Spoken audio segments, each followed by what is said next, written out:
Welcome to Thought for November the 8th. Our readings are taken from Ezra chapters 1 and 2, Hosea chapter 5, and Acts chapter 21 and 22. And our thought is Daughters Who Prophesied. Our reading in Acts today is about Paul and his journey back to Jerusalem and the events there.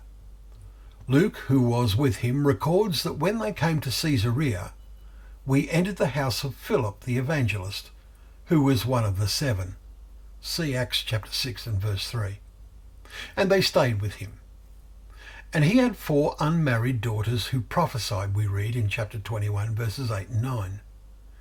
This is one of the few verses which are sometimes appealed to, as they appear to show to the minds of some that the Lord gives women an equal speaking role to men in serving him. To say they prophesied doesn't mean that they predicted the future. In the verses which follow, we see that a prophet named Agabus came down from Judah in verse 10, and he did that. In 1 Corinthians 14, we read from verse 26, we see a list of the different activities that take place when believers come together. These include a lesson, a revelation, a tongue, or an interpretation. Let all things be done for building up, verse 26, Paul adds. And then he says, let 2 or 3 prophets speak, and let the others weigh in what is said. They are to prophesy one by one, so that all may learn, verse 31. Well, learn what? It is clear that this is not prophesying in the sense of predicting the future, but of forthtelling the will of God. The Old Testament prophets spent much more of their time addressing the spiritual issues and failures around them, as our present readings in Hosea illustrate.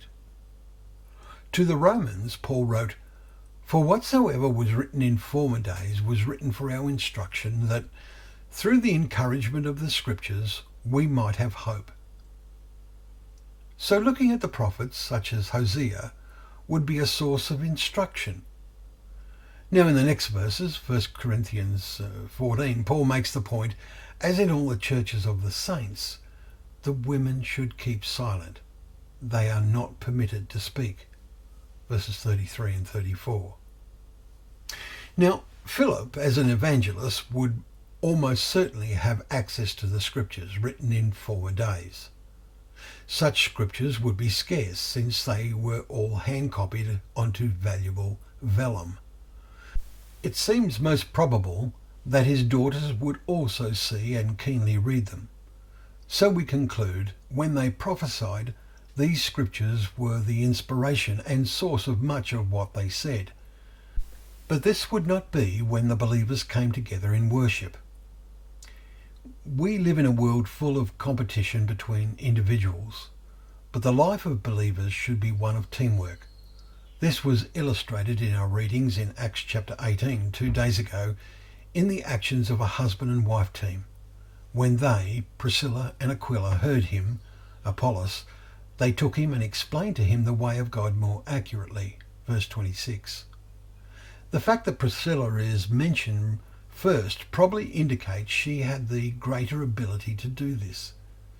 In 1 Peter 3 verse 7, he comments that husbands and wives should pray together.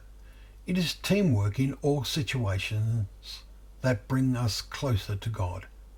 And how much we need that in these last days. Thank you once again for joining us for Thought for the Day, where together we can open up the scriptures and remembering that they are a lamp to our feet and a light to our path.